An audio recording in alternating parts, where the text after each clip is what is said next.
猫可愛くなくない？私絶対犬派なんやけど。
ちから撮っても意味なくない？頭しか撮りようないな。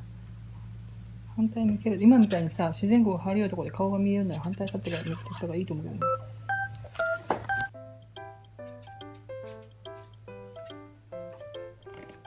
しかも真上からやないで、このぐらいの角度からさ、撮ったらさ、私とおらんでいいじゃん。間違えた。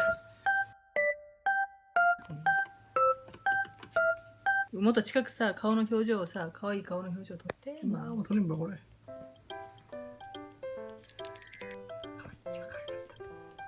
今一瞬止まったね、そっち見て。はい、集中。